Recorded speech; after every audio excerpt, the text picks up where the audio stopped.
Welcome, friends. You're listening to Conversations with Consequences. We are the radio show and podcast of the Catholic Association, where you can get witty and charming conversation about the topics that matter to you with the leading thinkers of your time. If you're listening on the radio, you're listening at 11 a.m. on Fridays on the Guadalupe Radio Network. And if not, you're listening for free wherever you get your podcasts. Be sure to subscribe at thecatholicassociation.org/podcasts and search for Conversations with Consequences on all those different podcast delivery apps. We are everywhere. Be sure, if you don't mind, to leave us a rating and a review because that helps other people find our show. I'm Dr. Grazie Christie. I'm your hostess at the Catholic Association's Conversations with Consequences. And today, my good friend and colleague, Andrea Picciotti-Bayer, is joining me. We're doing a bi-coastal. No, it's a unicoastal. I'm in Miami and she's in D.C. Same coast. We're doing a north-south. We're doing a north-south episode. Gracie, there's a bit of a, it's a beautiful day in Washington, but there's a bit of, I bet it's more beautiful in Miami. How's that? I bet it is. No, and part of it is because there's a bit of a dark gray cloud hanging over me because you're not in Washington with us. Oh, I was just there a couple of days ago. I'll be back again soon. Well, and I didn't have the chance to tell you on our way from the airport, from me picking you up on the airport, all the crazy things that's happened in my house.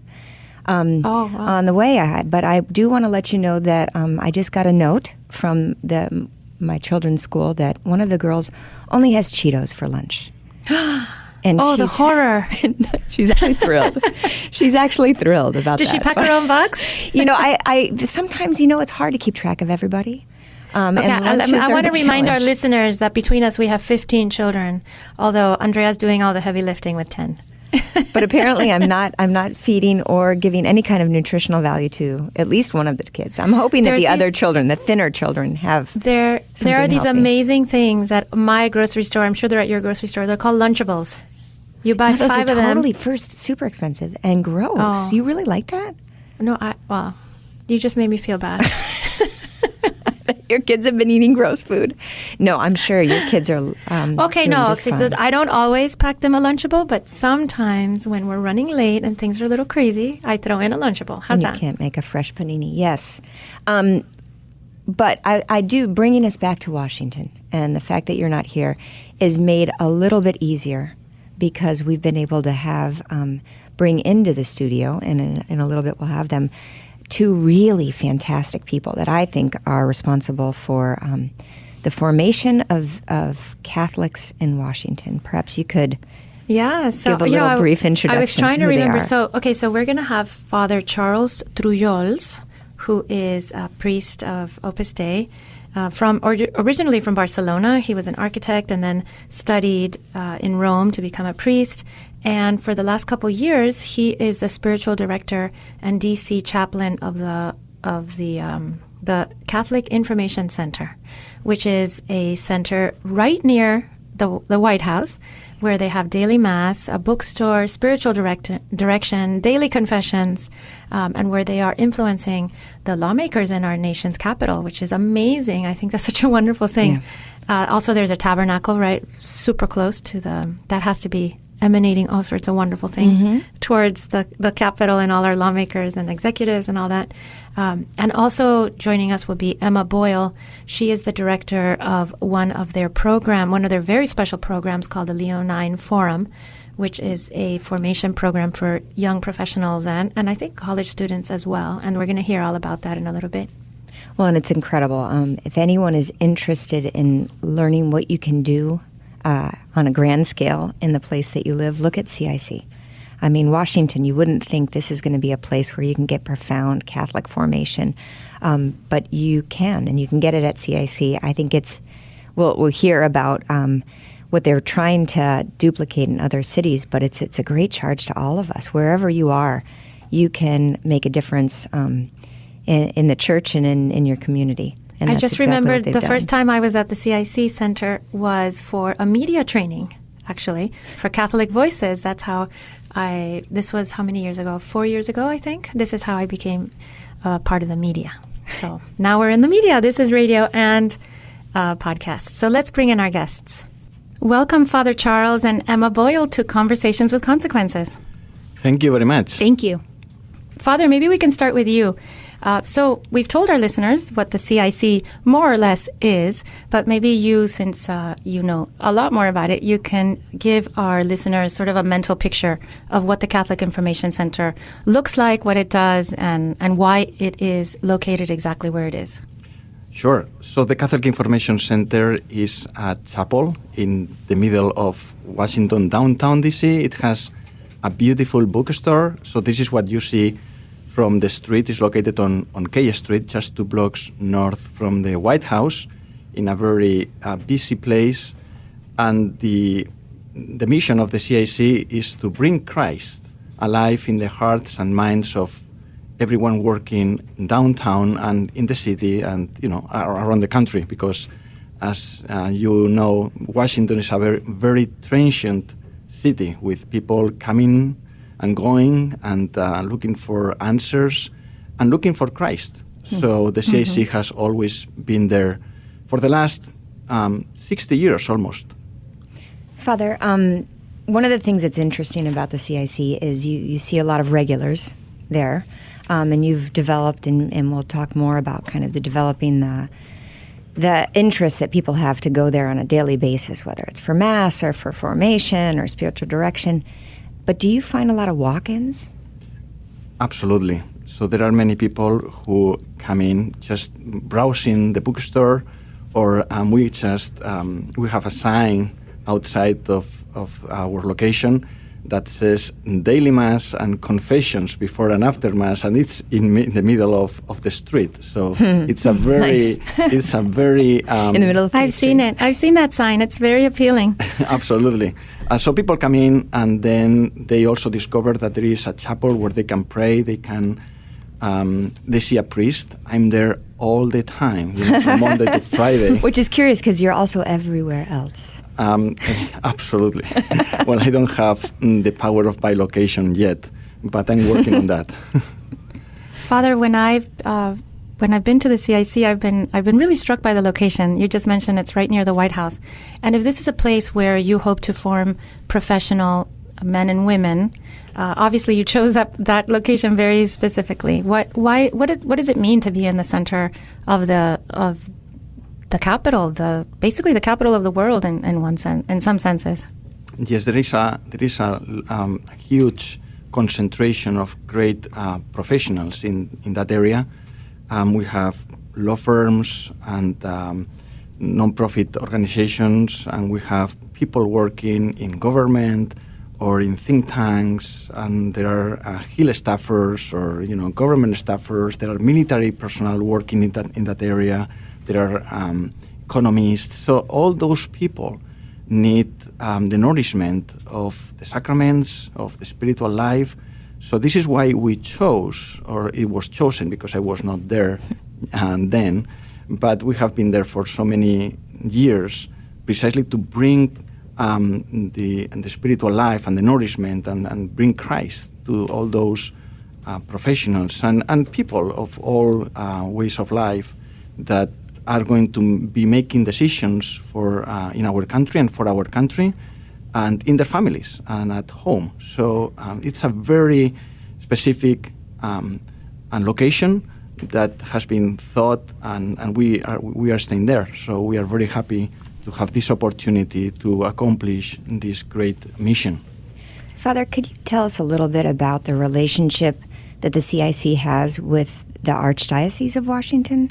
Yes, so this the CIC is an agency of the Archdiocese of Washington. We have since 1957. It's been in existence.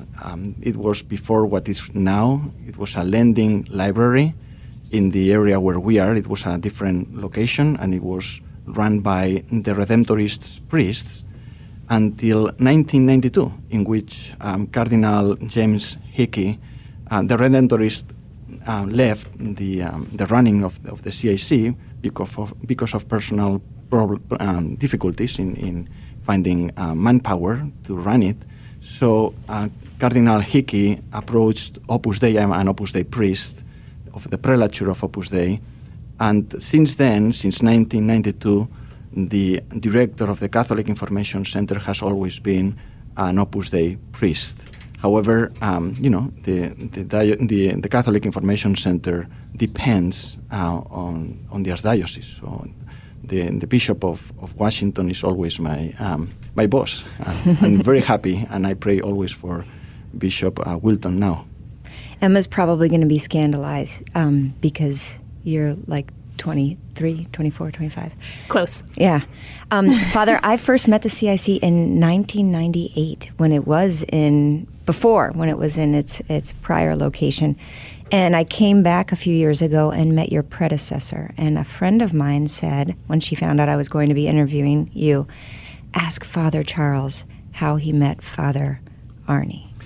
So I met Father Arnie many years ago when I was a teenager. I came to the U.S. with my parents on a trip. We were visiting California, and Father Arnie, who was not in Washington then, he was ministering there in California.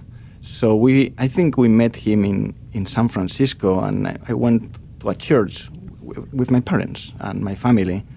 And then I remember going to confession, and at the end of the confession, Father Arnie came out to greet this family from Spain.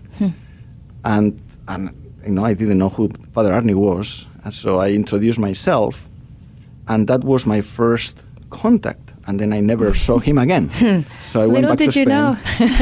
God's kind of funny. And then I went through life, right? I became an architect, and then I went to Rome to study for the priesthood, for the prelature of Opus Dei, and I studied there for 7 years. And then one day, Father Arnie passed through Rome, and I saw him, and I remember that's the priest. I went to confession in the U.S.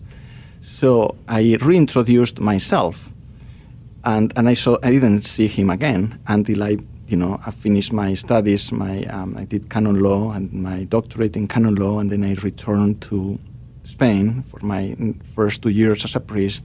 And then when I was asked if I would like to move to the U.S., and I said immediately yes.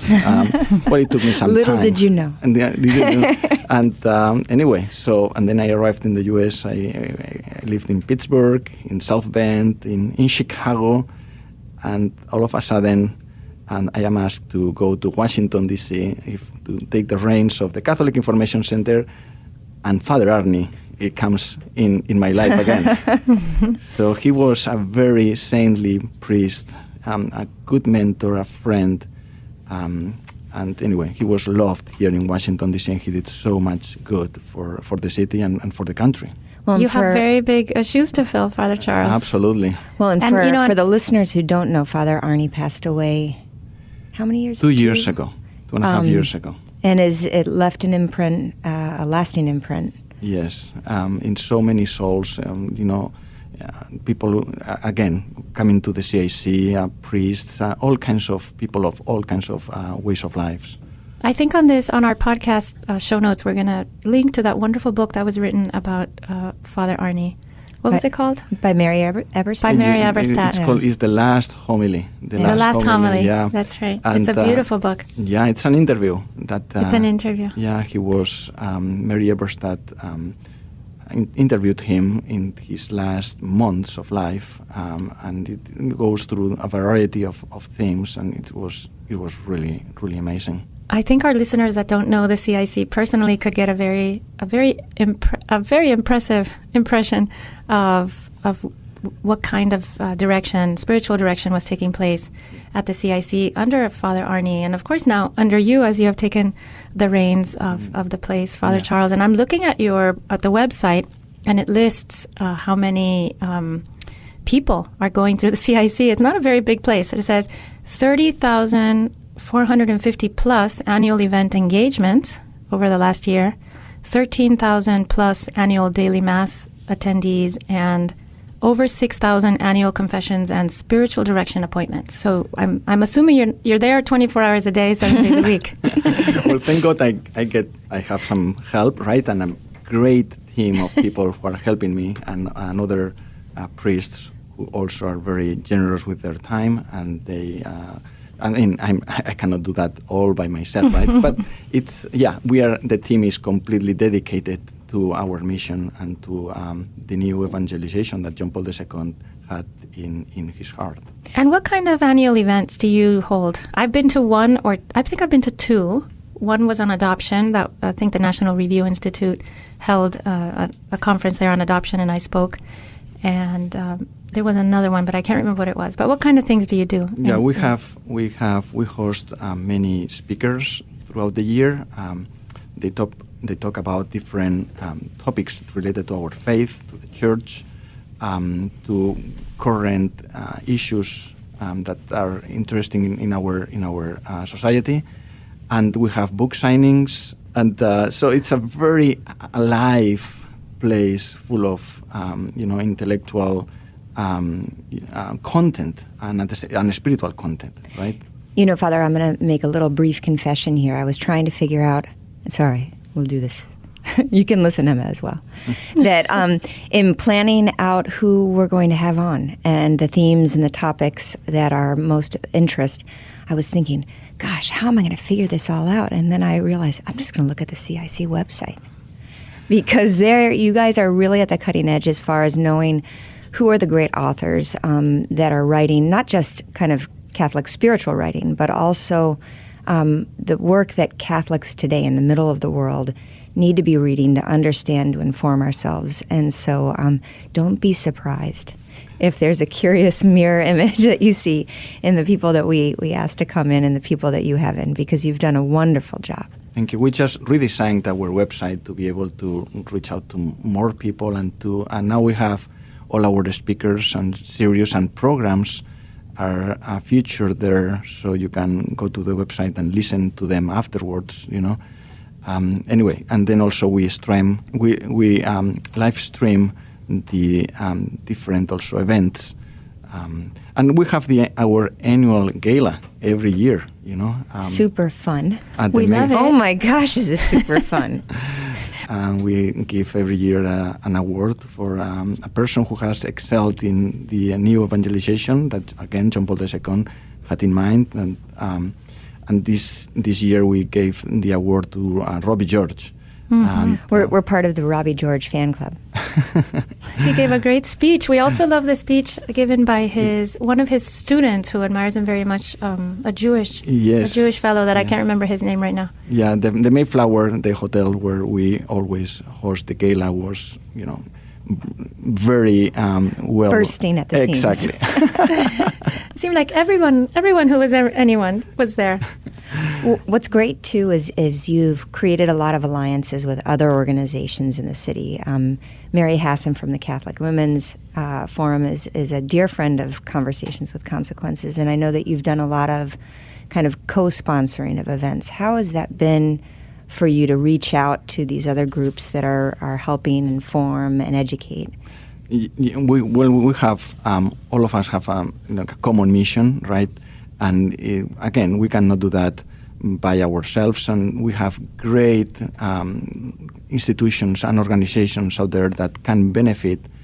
We team up, right, to bring the faith and Christ to Washington D.C. and being together as a team makes the Catholic Information Center and these organizations also shine and be more effective.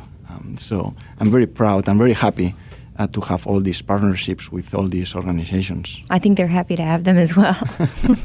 Father Charles, we're going to take a very quick break, and then we'll come right back and we'll talk to our other guest, Emma Boyle, who's been very patiently sitting, but we want to hear from her too. Absolutely. So we'll be right back.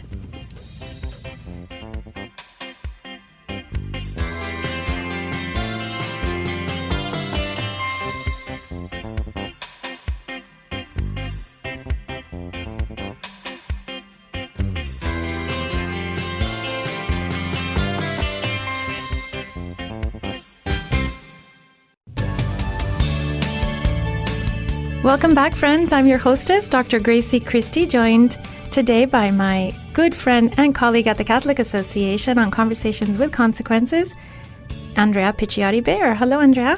Hey, Gracie. We are also very fortunate to have two guests with us from the Catholic Information Center in D.C., Father Charles Trullols and Emma Boyle, who is the director of one of their very important programs called the Leonine Forum. And we're going to hear from Emma about that. But before that, we wanted to bring up something that Father Charles did this year. That was very important, very impressive.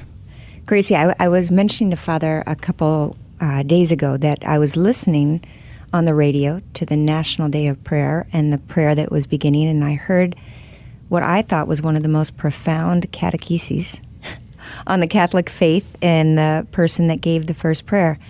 And what was a delight is to find out who that was. Father, could you tell us a little bit about what happened that day? Well, I was at the CIC a week before, more or less, the National Day of Prayer, which is celebrated the first Thursday of May. It's a bill passed by Congress in the 1950s asking the president to pray for the country. And this administration has incorporated a new event at the White House, an interfaith event asking different religious leaders to pray for the country.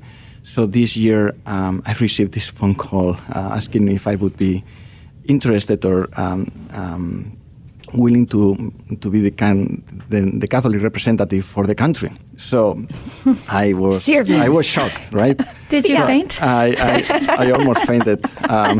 But that's the beauty of the Catholic Information Center. We are there to serve, and I said, well, what do I have to do? And they asked me to write a 2-minute prayer, which had to be kind of original, right? And send it, right? So this is what I did. I spent almost 5 hours writing a 2-minute prayer, right? Thinking about all the things that matter to us that need to be, we need to pray for our country. And when I arrived at the Rose Garden, and I had in front of me the president, the first lady, the vice president, the second lady, and so many guests and reporters, and then I was asked to be the first one to say the prayer. That is so thrilling. Blessed and honored. Anyway. We'll definitely include a link on the show notes of this podcast because, again, like I said, it was in 2 minutes you really packed the faith in. It was really, really good. The best 5 hours of preparation you've probably done for a 2-minute prayer. Well, anyway. It was certainly worth it. That's a very spectacular point, a place to speak to so many people, so many millions of people, I'm sure. Yeah. We're paying attention. There's so many good people of faith in the United States. It's a country that doesn't lose its faithful religious roots, even as the decades go by, right? Don't you think, Father? Absolutely. I think that this is our country is great, and this aspect is thriving. So. Mm-hmm. People are not ashamed to search and quest for transcendence. Yes. And it's wonderful that the CIC is there to provide that to people who are really making decisions for the rest of us. And it's wonderful that you're teaching them to lead, that you're available to teach them to lead lives of integrity. Well, Father, perhaps you and Emma can talk to us a little bit about the vibrancy of the different kinds of programs that you're offering at CIC. And what's interesting, they're all kind of tying back to forming the person.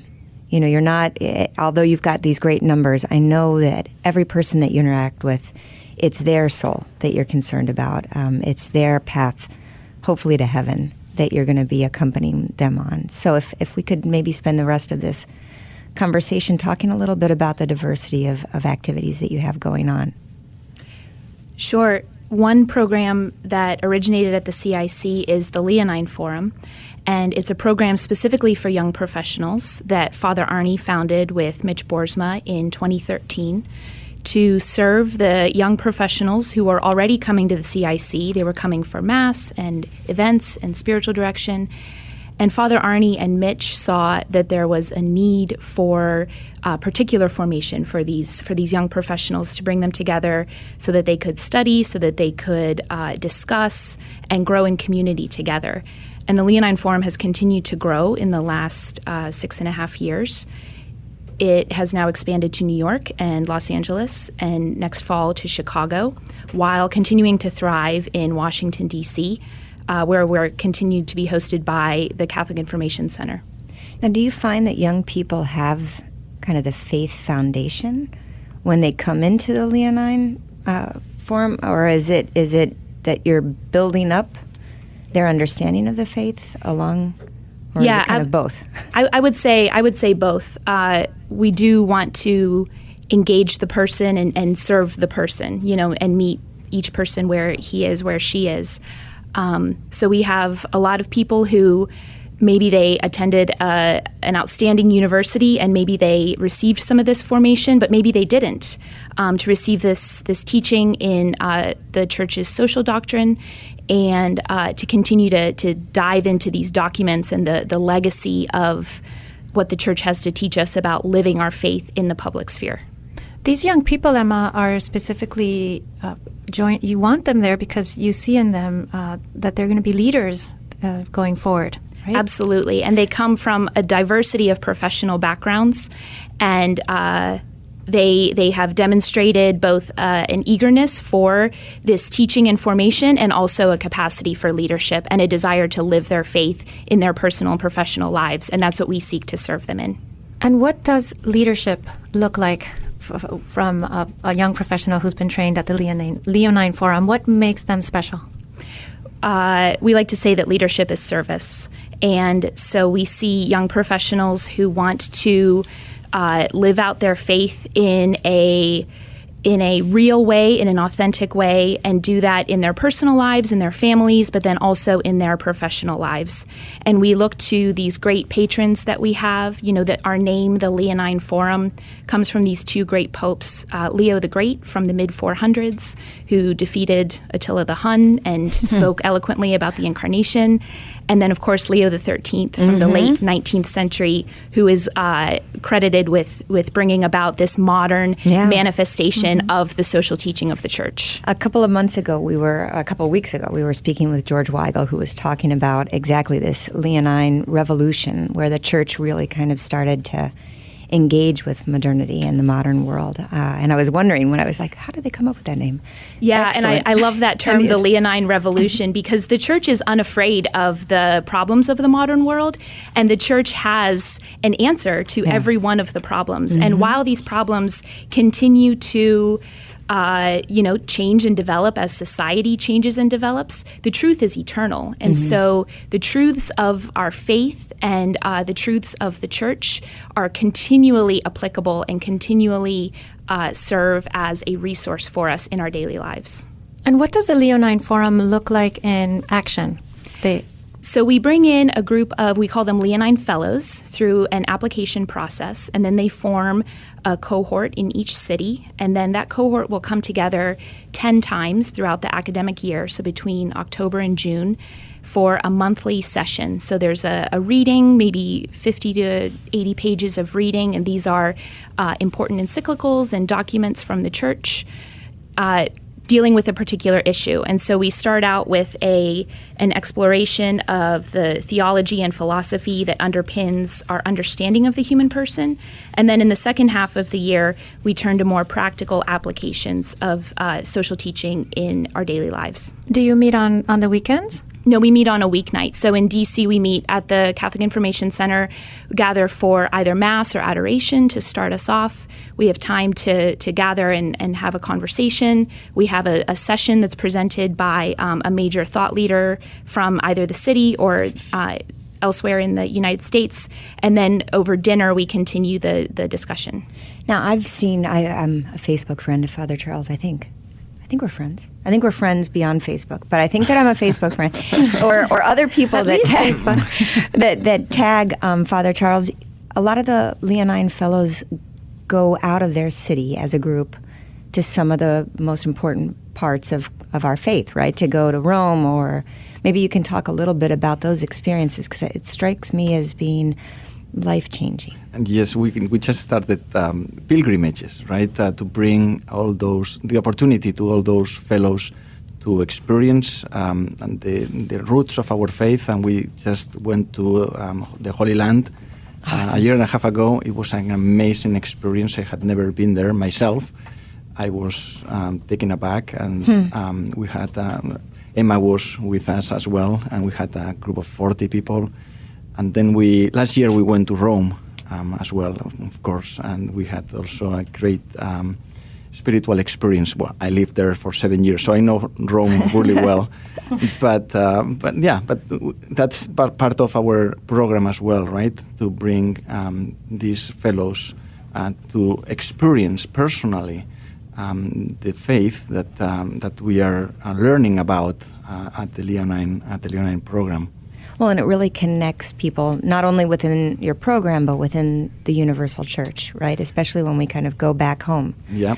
To Rome or to the Holy Land. Yeah, and then the Leonine Forum is a program open to everyone. Most of them are Catholics, but we have people who are not Catholic, and they want to learn more about what the Church teaches in these areas of human dignity and the common good. And I was at the taking a tour of the Supreme Court just recently, and I was introduced to this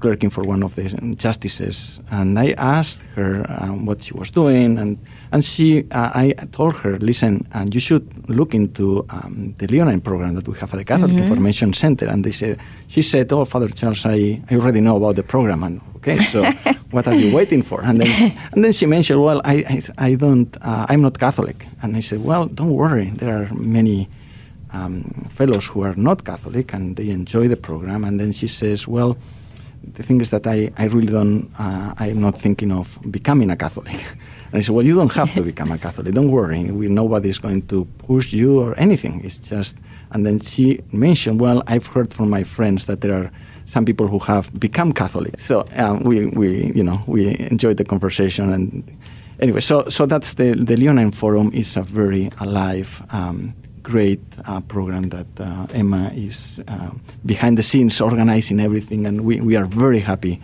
of having her on board. So Gracie and I are a lot like the mothers of the Sons of Thunder. A mother that we're always like, how do we get our kids in that? How do we, especially that we've passed the age in which it's an eligibility age, I guess, but we have young people that we know.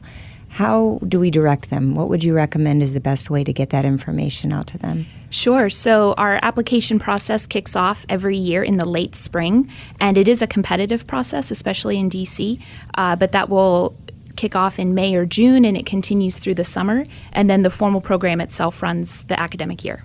And do you find that once the members, the fellows leave the program, they still stay connected with? Absolutely. I myself was a member of the first class in 2013 and 2014, and that's one of my favorite aspects of the Leonine Forum is how that community is ongoing after that first year. And friendships are sustained and friendships are formed through this program. And the pilgrimage is one great example of that. Mm-hmm. But we host many other events, I would say 2 to 4 events a month. Throughout the year, where fellows, we see them continue to come back and they bring their husbands and wives, and we have talks and we have happy hours and retreats. We have an Advent retreat coming up and service opportunities, so it's a very vibrant community. Mm-hmm. When you started the program, it started in D.C. and then you expanded to the other cities? That's right. So in 2017, it expanded to New York City. And our chaplain there is Father Roger Landry. And we love Father Landry. Yes. Father Landry is part of this podcast and radio show, That's right. He's in all the good places. And then this fall, we were fortunate to expand to Los Angeles, that's been a great start so far. A phenomenal group of people out in L.A. And then, as I said, next year we'll expand to Chicago. And I cannot believe when I was there for the kickoff of the program in Los Angeles just a month ago, I could see the difference of fellows from D.C. We have tons of lawyers here in D.C., but in Los Angeles... You had techie types. And people working in Hollywood. In Hollywood. Yeah, in Hollywood, of course. So it's such a privilege to serve all of those different areas and to engage the culture in all of these diverse ways in each city. I I keep thinking of this image, Gracie, of like a placid pond and a little pebble. And obviously, you guys are kind of like a rock being thrown into, and there's so much rippling going out. It's a great model, and it's already affected so many people. I was impressed. I was thinking very much about what you said about people who aren't Catholic taking advantage of these teachings of our church. And my older children in college or already out of college, they've told me many times that when they went to college, they found that as Catholics, they had a philosophical foundation to apply to the problems of their lives and also to apply to the things they were studying. And they found that their friends who weren't Catholic didn't have this philosophical background in order to be able to think in certain sort of deeper, more complicated ways. And it occurs to me that yes, there maybe without places like the CIC and the Leonine Forum, many people wouldn't have that anywhere to find, to drink from that well. It's a well of philosophical teachings. It doesn't have so much. It doesn't have to be a Catholic person who drinks from it, but it will inform people for all those professional endeavors and their personal lives. One fellow recently said, a fellow who is not Catholic said, I was told that Catholics are mean and stupid.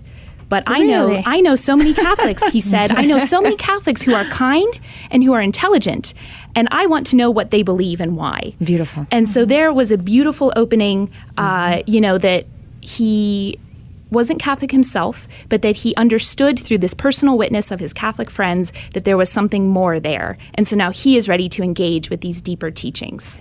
Mm-hmm. Emma and Father, Emma, you bring up a good point, and that's misunderstanding the faith and people of the faith. And I was wondering, in particular here in Washington, the church has faced a couple horrible incidents that have come, revelations about churchmen and leadership or lack of leadership. How has that affected your ability to reach people? What has been the new challenges that you've seen, and what have been the happy surprises? We are all affected by this. Everyone in the church is wounded, is suffering in these days. And what it calls us all to again and again is a reconversion to Jesus Christ. And so we are continuously recalled to that foundation, to be rooted in the sacraments, to be rooted in personal prayer, and to be rooted in personal holiness. And so I take it as a great call to action for all of the laity to rise up and to undertake this formation in a serious way, so that we can be part of the solution and heal the church. Father, where can more people hear about the CIC? You have a great website, cicdc.org. Yes. But obviously you have things going on in LA and in New York City. Yes. Tell us how people can find out what you're doing and how to get there. Well, normally people talk about this, and so the word of mouth system or channel is really important in our programs. At the same time, we are constantly reaching out through social media and trying to, show what we have, what we offer, and so I encourage everyone, not just in Washington but in all the country, to talk about the CIC. And if they come to Washington, please come to the CIC, because we have the closest tabernacle to the White House. So we have a plaque there, right? Oh, nice. And we ask people to pray for the nation. Yeah. And Our Father and Hail Mary and Glory Be. So that's a very important Catholic landmark, the CIC, for everyone in the country. Well, I just found you on Twitter because I'm looking. You're at. I'm a new follower on Twitter. CICD at CICDC on Twitter, and I'm sure we can find you on Facebook as well. And again, CICDC.org. Thank you so much, Father Charles and Emma Boyle, for spending this time with us. Thank you very all. much. Thank you.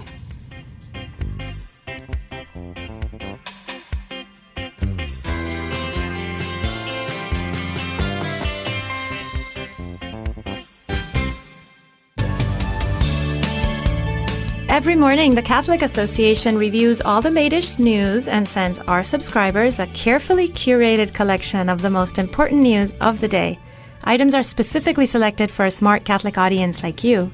Don't let the world take you by surprise. Subscribe to our daily media roundup at thecatholicassociation.org. This week, as is customary, Father Roger Landry gives us a short but brilliant homily on this coming Sunday's Gospel. Please stay tuned for Father Landry and do look up his daily homily, written and audio, on his website, catholicpreaching.com. This is Father Roger Landry, and it's a joy to have a chance to ponder with you the consequential conversation God wants to have with us this Sunday. Last week on the first Sunday of Advent, we began a new year in the Church. Advent is a time of spiritual reawakening and growth, a call to get up, get excited, and get moving toward Jesus, who never ceases to come to us. But to have this renewed, life-changing encounter with Jesus, we first have to confront and overcome the obstacles that might be in the way between him and us. The biggest barrier of all are our sins and the way we hold on to them rather than allow the Lord to take them away. That's why on the second Sunday of Advent each year, in order to get us ready to make a totally fresh start, God sends us the same person he sent to get the people of Israel ready to encounter, embrace, and follow his son Jesus when Jesus finally reveals himself at the Jordan River. St. John the Baptist announces for us anew, "Prepare the way of the Lord, make straight his paths." And he tells us what's involved in that road repair. Repent, for the kingdom of heaven is at hand. In the ancient world, the dirt roads were a mess. Every time there was a battle, the roads would be attacked and bridges destroyed to try to stop the advance of the enemy. The weather took its toll as well, leading to all types of serious pothole and other obstacles. Anytime a dignitary would be coming, they would have to either fix the roads or build new ones so that the rolling caravan accompanying the dignitary could arrive without hassle or delay. St. John the Baptist is telling us that to get ready for the Lord who is coming to us this Advent, we too need to prepare a road for him. We too need to make the path straight. 2,000 years ago, preparing such a path meant a great deal of manual labor, making crooked paths straight, rough ways smooth, and even charting paths through the forests, mountains, and valleys. For us, that pathway will not be traced in the ground, but within. It will not be made in the wilderness, but in our day-to-day life. It's not something that will make our hands dirty, but our souls clean. St. John the Baptist indicated the necessary road repair, quoting the prophet Isaiah. "Every valley shall be filled, every mountain and hill shall be made low, and the crooked shall be made straight, and the rough ways made smooth." He's calling us to level the mountains of our pride and egocentrism, to fill in the valleys that come from a shallow prayer life and minimalistic way of living our faith, and to straighten out whatever crooked, sinful paths we've been treading. This work won't be accomplished principally by willpower and elbow grease, but by God's power and amazing grace. The way we receive this help of God to cleanse the path between Jesus and us of the worst obstacles of all is the Sacrament of Confession. We need to be as attentive clearing the way for Christ through this sacrament as highway workers are to remove dead deer from the high-speed lane. This Sunday, December 8th, is also normally the Solemnity of the Immaculate Conception of Our Lady, which this year will be transferred to Monday. But there's a great connection between the second Sunday of Advent and the Solemnity of the Immaculate Conception. Mary lived at the culmination of that first Advent, longing with her fellow Jews for the Messiah, and then after the Annunciation, welcoming that Messiah within her womb. She was prepared by God for the first Christmas, through God's keeping her free from all stain of original sin from the first moment of her life in the womb of her mother, St. Anne. She was the fulfillment of the prophetic proto-gospel in the book of Genesis, when God told the serpent, "I will put enmity between you and the woman, between your offspring and hers. He will strike at your head while you strike at his heel." From the first moment of her existence, Mary had this enmity, this hatred for the devil and for sin. Ever since Jesus gave her as our mother on Calvary, she has been especially committed to helping us have a similar enmity toward sin. To live Advent well is to have that enmity, like Mary, toward the devil, his evil works, and his empty promises. God kept Mary free from the clutches of sin by her Immaculate Conception. He severs the cord between us and sin through baptism and then confession. That's why John the Baptist is sent to us each second Sunday of Advent to have a consequential, life-changing conversation with us. Perhaps the most famous Catholic hymn for the second Sunday of Advent is On Jordan's Bank, in which, as many of us will hear this Sunday, we will proclaim, "Then cleansed be every soul from sin. Make straight the way of God within. Prepare we in our hearts a home where such a mighty guest may come." That mighty guest is on his way. Let us allow him to take off of us the shackles of sin through making the best confession of our life this week, so that we can run to meet him and run with him all the way up the path to the heavenly Jerusalem. God bless you all.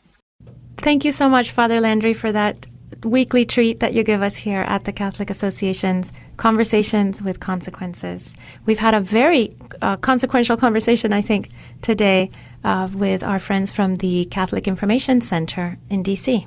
No, it's been great, Gracie. And I'm glad that they've left the studio, because I'm going to do a plug for them. On the CIC website, you can make donations. What they're doing, we're doing like a share-a-thon. And where could your money be better spent than influencing in a beautifully deep, philosophical, intellectual way the lawmakers who are deciding so many things for us? Well, and the people supporting them. I mean, there are people that are working within the government with organizations and agencies, the deep state.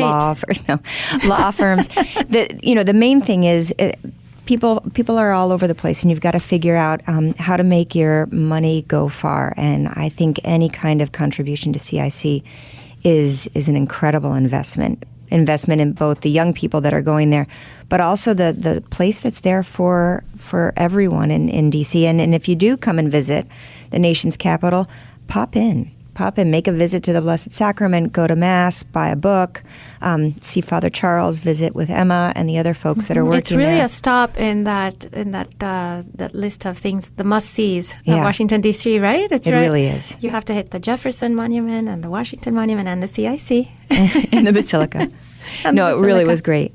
Hey, and I just wanted, Gracie, just in case you were concerned, I got a text while we were doing the recording that my child has had a salad ordered for her lunch. So, in addition to horror. Cheetos. No, I know. I was like, she's going to be devastated. But apparently, she was interested. I hope they didn't take away her Cheetos. Did they take away her Cheetos? No, I think it complements. I think when you think Cheetos, you think, what's going to go well? What pairs well with Cheetos? Salad and Cheetos. Right? So, but despite... I never torture my children. I always let them eat Cheetos. Well, look, I don't do moderation, That's why we love you. But anyway, look up all the stuff that's going on at CIC and think check about... our podcast notes. We're going to have some great links to all these wonderful things that they're doing over at the CIC and how you can get involved, especially on the donations. Absolutely. You've been listening to Conversations with Consequences, a service of the Catholic Association. And be sure to subscribe to our podcasts. Wherever you get your podcasts, just type in Conversations with Consequences and do rate and review the show on your podcast app. It helps us a lot and helps other people find our show. So thank you for joining us this week, and we'll be talking to you soon.